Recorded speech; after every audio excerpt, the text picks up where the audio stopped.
Now everyone can't start talking about how cool it is. But if you really use ChatGPT or any other GPT in general, you'll be no stranger to its limitations. Here to talk about ChatGPT or GPT in general, LLMs, what the limitations are and how they work, we have Ajitha. Please give a warm welcome. Yeah, hello. Hi guys, I'm Ajitha Prasad, and a small intro about me. When ChatGPT came out, I had no idea what it was, and I was just checking it out, and I was mind blown about what it could do and the possibilities of it. And so I just started exploring about ChatGPT and how it works. And this is me trying to explain how ChatGPT would work. ChatGPT works and how it's done. And another fact about me is before learning about ChatGPT, I didn't know any ML. I just started learning ChatGPT, and then I hope I am able to give a talk where uh, I can help people who don't know ML gain an insight about ChatGPT and how it works, and people who already know ML can they gain some insights on how some stuff works. Yeah. Yeah, so the intent of the talk is to give a gentle introduction on how ChatGPT works and the insights on how it's trained. I won't be getting into much math about how ChatGPT is trained because it is quite complicated and it's pretty hard to explain in a 40-minute or 30 or 40-minute talk. Yeah, so what does ChatGPT really do? It just adds one word at a time. To produce a reasonable continuation for whatever text there is so far. So, for let's say we are trying to write something down, or me just talking right now. I don't just form words one by word, a word by word, right? I just have a concept, I have mental idea of what I want to talk about, and then I try to use some words to piece together to convey whatever I want to convey the best way I could possibly do. But that is not how ChatGPT works. Or they just produce one word at a time, just analyzing the context of what is being said so far. So, so let's say after giving it a prompt, the best thing about AI is its ability to, it may generate 4 or 5 outcomes, probabilities based on the large data it has been trained on, and it just picks one word from this and then continues and selects the next token. Whatever the words are selected are called tokens. The words and tokens, I'll be using them interchangeably throughout the talk. So, uh, yeah. And another thing which is quite beautiful is it doesn't always pick the word with the highest probability. Sometimes it may pick words with low probability just to give an organic feeling to it. And what it has been found is that when you just pick the most probable word, learn in this case, it just produces a sentence which is too bland or too repetitive. So to counter that, we just had a factor of randomness which is called temperature, and it is usually set to 0.8. You may ask why 0.8, but the reason is they just set it, and it seems to work. So they just say that's it, just deal with it. That's what basically that's what they say. Yeah. So since due to this randomness, so every time any LLM or a GPT generates a response, there's a certain uh, randomness to it. So if you give the same prompt twice, there is no guarantee that it will generate the same response. Yeah, so we saw how ChatGPT works. So whenever I'm given a problem, my instincts say me to solve this algorithmically to find a solution to traditional computation. So I just thought how I would approach this in a traditional way. So my initial goal was to just scrape or go through a Wikipedia page about big neural networks and then just try to generate sentences, meaningful sentences from it. My goal is not something very ambitious like to reproduce ChatGPT. It's just a very, very, very simple method to start off. And so so how I went about doing it was took took all the words uh, in the Wikipedia page, and then I saw the probability of what word would come next for the given word. So let's say the word neural exists. I found that the probability of the word network coming next had a probability point of 0.3, and the word circuit coming uh, right after it is 0.2. So with this, we have something similar to this, similar to similar to this. So we can generate sentences, but obviously, as you could imagine, this would just be gibberish. None of it would make sense. That is because a sentence doesn't just depend on the other word. It depends on the whole sentence or the whole, everything which is being written before it. So what would be the next step? You would want to have two words. Let's say the word neural network is there, and you want to see the probability of the word which comes after neural network. It might be has, one, something like that. And that is how you would, the next logical step would be to do that. And if you keep doing that, the words will be, the sentences would be a little bit more meaningful, but still they would hold no meaning. And to make the sentence more meaningful, instead of making two words, we can take three words and see what word comes next. Instead of three, we can take four and so on. But as you may realize, this becomes a huge problem. After a certain point, the data, not a, after a certain point, the size and the memory required, the memory and the computation required to create the map will be too big, and it just becomes unfeasible after a certain point. To give you context, 20 words would have more than 5 trillion, rows in the map. So it is just not possible to do it. So instead, we use something called neural networks. So what are neural networks? Neural networks are basically black box functions which try to simulate at least how our brain works.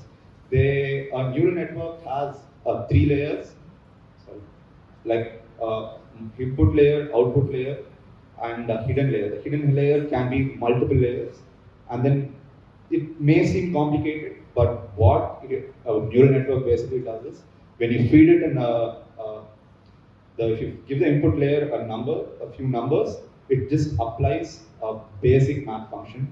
Like as you can see here, it's sigma of ax plus b to every node from the previous layer and adds their sum. So you might think it is something very complicated, but it is just doing basic math. And the A and B are called, A is called the weight and B is called the bias. Yeah, so this is a diagrammatical representation of a node. And each cell is called a node. And so the node in this layer is just a summation of all the nodes of this function for the previous layer. That is basically it. And we apply a function called the sigma, which is called the activation function, to make the data non-linear. That is basically what every flow does. And a nice way to represent this would be matrix as just represent this data as a matrix. And this is how every neural network is trained. We have a bunch of A's and this is the B's. A's are called the weights, and you just have the computation for all of this, and then you get the value of this node. And this value is taken by the next layer, the next layer, next layer, and so on until you have a proper output. So I hope this is clear. Yeah, so and W and B, the n cross n matrix and the 1 cross n matrix are called the parameters. When someone says they are training the neural network, they basically mean they just assign some random values to W's and B's in the beginning, and then change the values of W0, W0001, every individual value to some values so that the desired output we want is closer to the actual output we get from the neural network. That is basically it, how neural networks work. And the output of the neural network and the intended output is compared, and the difference between them is called loss. And we apply a loss function to it, which depends on various factors. And we see how different our answer and the required answer is, and then we go back to the neural network, and then we apply, change the values of W's and B's through some back propagation mechanism. And this process of changing the value is called back propagation. So this is essentially what neural networks do. And so yeah, when someone says it's being trained, it's just being updated to the rise of WNB. And a small tidbit about this, this training of neural network is highly parallelizable. That is why they run much faster on GPUs than CPUs. So if you guys want your parents to buy you an RTX laptop, you can just say I'm going to use it for ML. They'll believe you, and there's an actual chance you'll get a good laptop for gaming. Yeah. So this is just a video on uh, how neural network is trained to predict the value of a sine function. Can you please?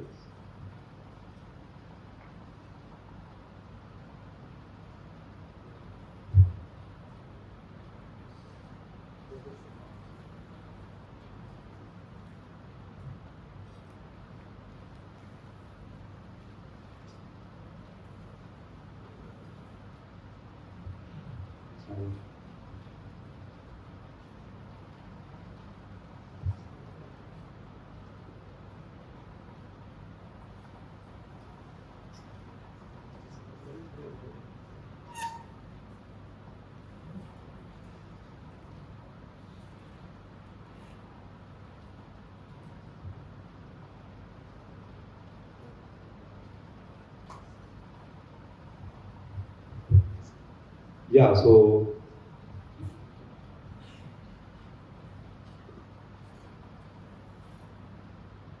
this is a neural network, and then you see it first is a straight line. It's just so random. It's so off, and then as it goes through every layer, every step, its values become closer to the actual sine function.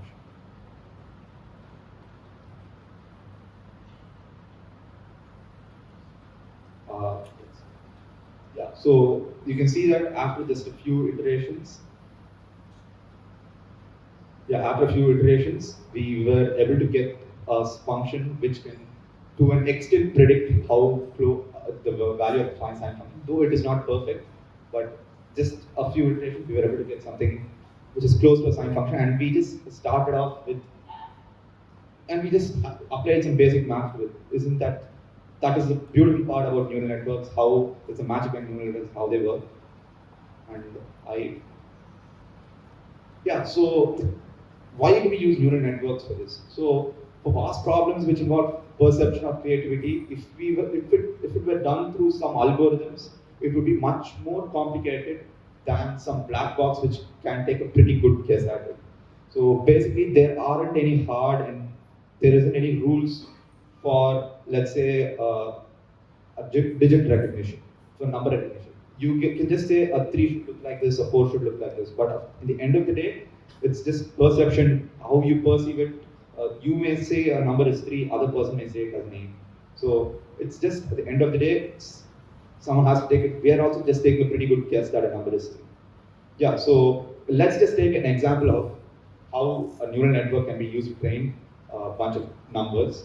This is the basic classic example of how neural networks are used. So how I might do is, let's say we have a 10 cross 10 image. We just split each pixel, and then we give the pixel data, the color value of that, to a neural network and ask it to train. So this will just go through multiple hidden layers. And one more thing about hidden layers is, like, let's say the input layer will be just pixel values, right? And just one hidden layer won't be able to tell if the given date from the given pixel values, if a number is 8 or a 9. It just needs much more data, much more precise values. Right? So like the hidden layer one might be used to identify some patterns in the input layer, which is called an abstraction.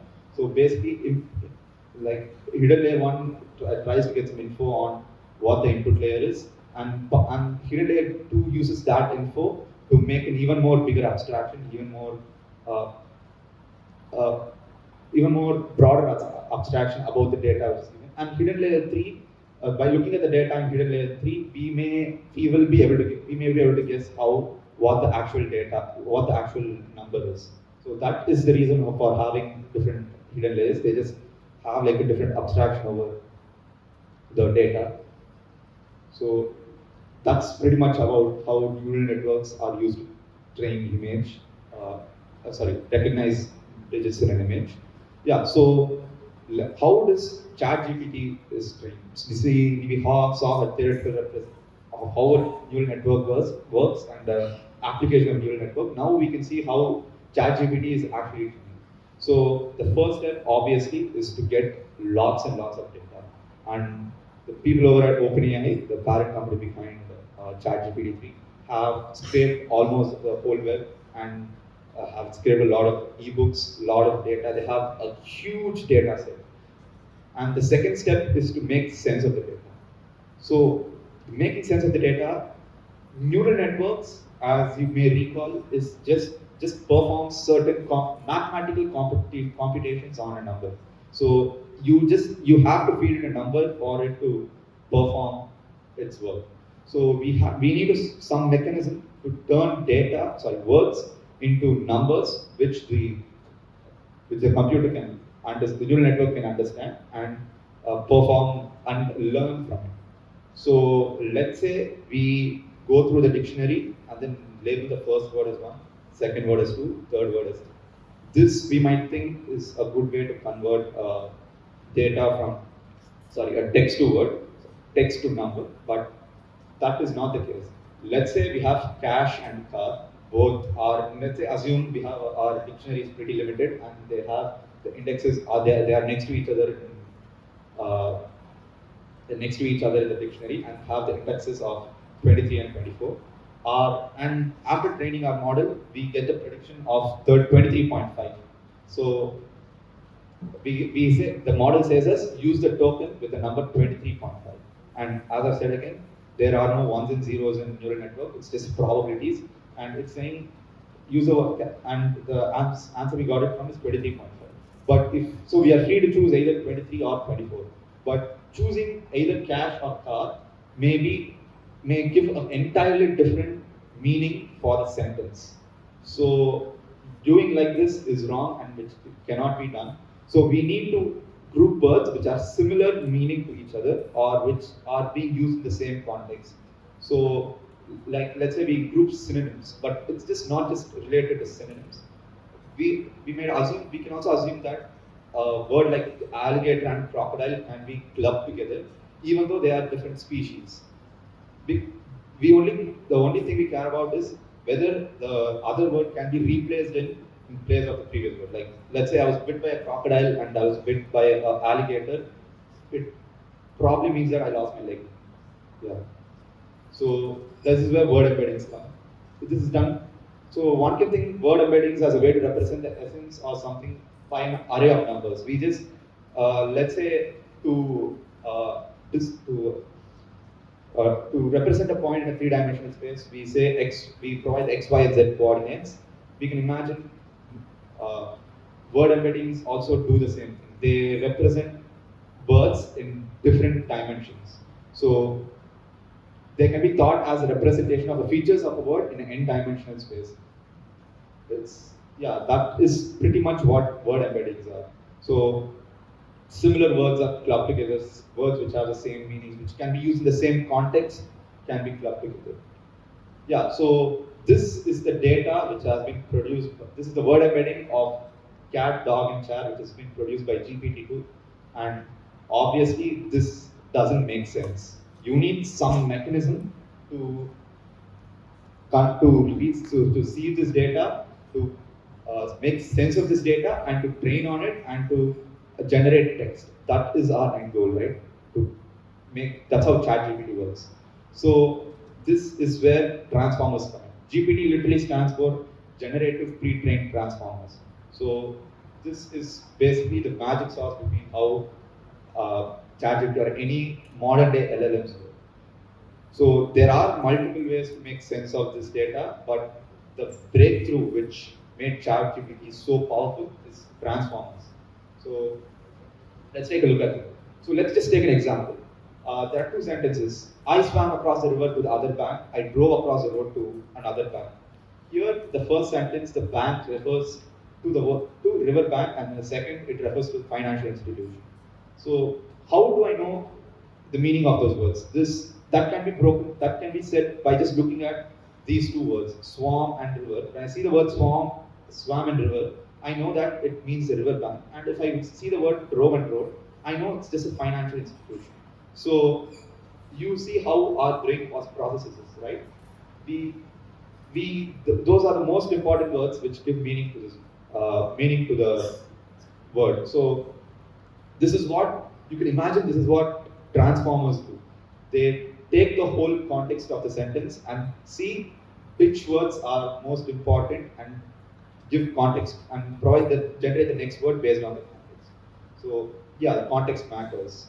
So transform is basically a mechanism which weighs in the neighboring words to enhance the meaning of the words of interest. So they just take the whole sentence and see how much a word in that sentence is important for the meaning of the word.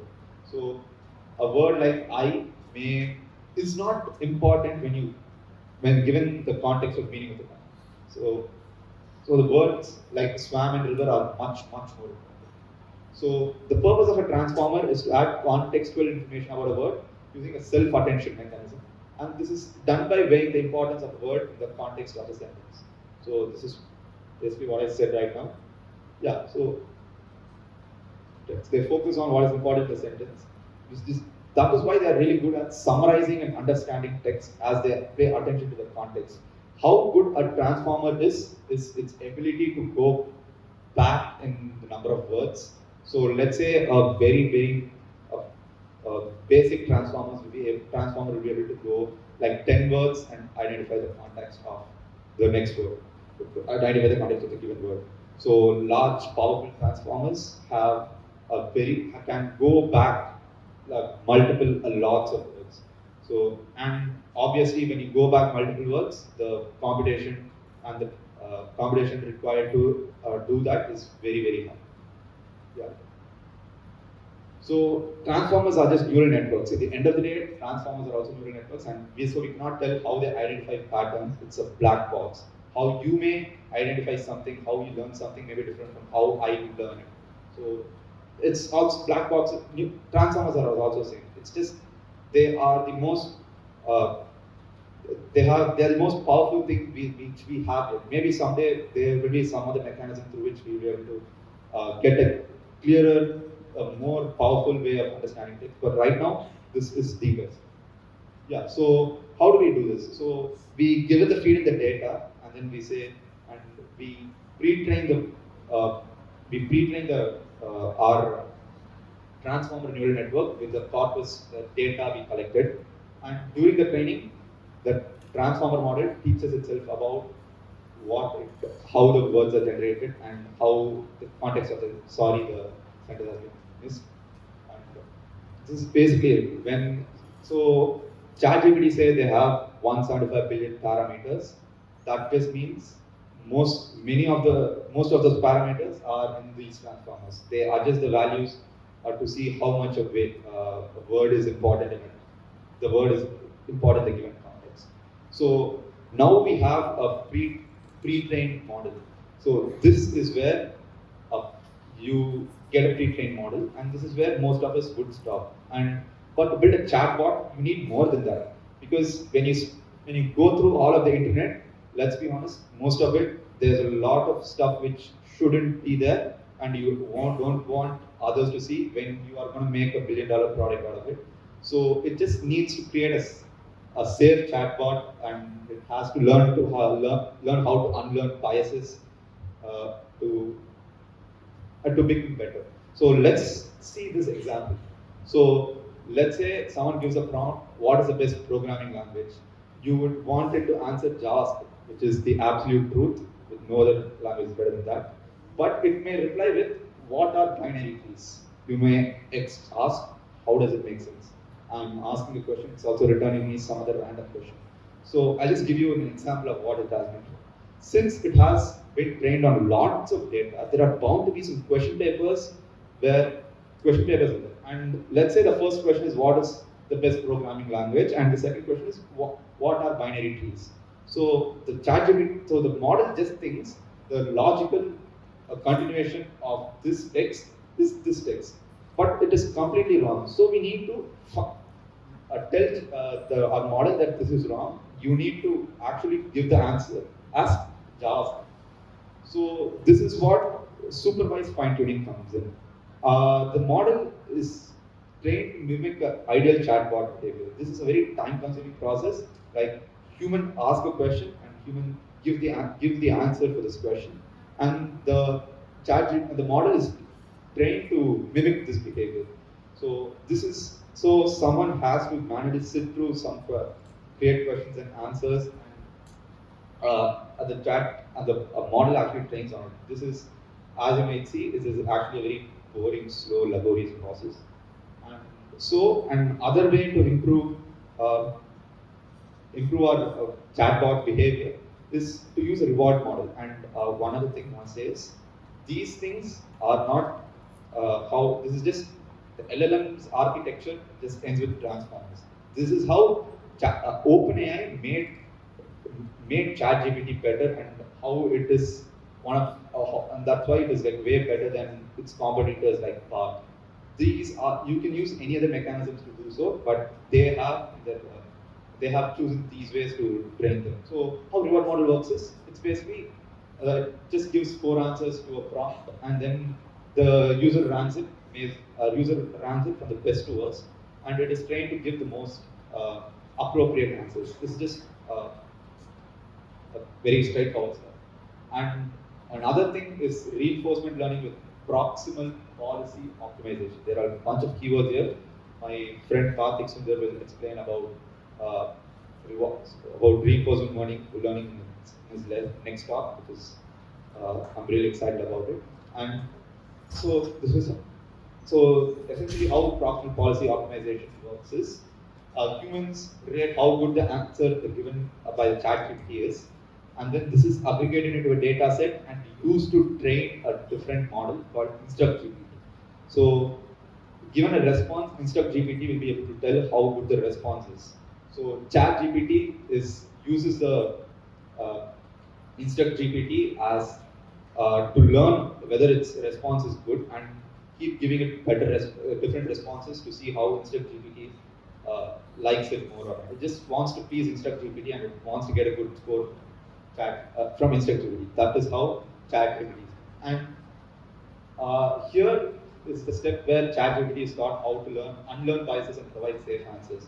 So let's say you ask it how to hotwire a car, and it gives you the step on how to hotwire a car. It is not ideal, right? So maybe so you would say give it a thumbs down or something, and Instant GPT sees, okay, when you actually give response how to hotwire a car, it is bad, we shouldn't do that. And whenever the next time ChatGPT gives the same response, it says, don't give me that, tell me this is illegal, I won't help you. Yeah, so this is a visual representation of all these steps. This screenshot I took from OpenAI blog. This is pretty much what I said in a visual manner, better manner. I'm sorry, I don't know how to make graphics like this, so just have to adjust with whatever I do. So you guys are free to take a look at it. Yeah, so I will be sharing it. You can take a look at it later also. So coming to the part about limitations of ChatGPT, it's just good at generating words. They lack the reason on why humans do. Like you may see in this example, like it just spits out another question, confidently spits out another question. It has ability to confidently say some made up stuff about something. It's just good at providing logical step to what's already been given, and they are highly limited on the transformer capability. If you and I train a LLM model, we probably can fit around some 50 token sizes if we are pushing it. But ChatGPT can look back up to 4096 tokens.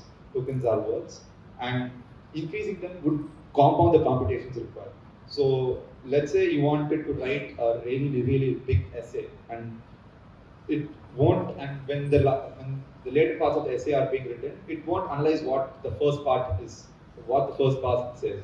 So it may say the same information again, stuff like that. It may just say the same information on loop.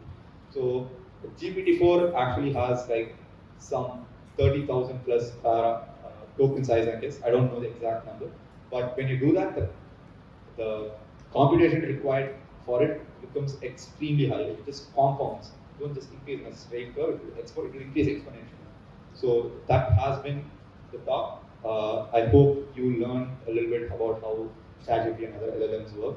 So if you have any questions, please let me know.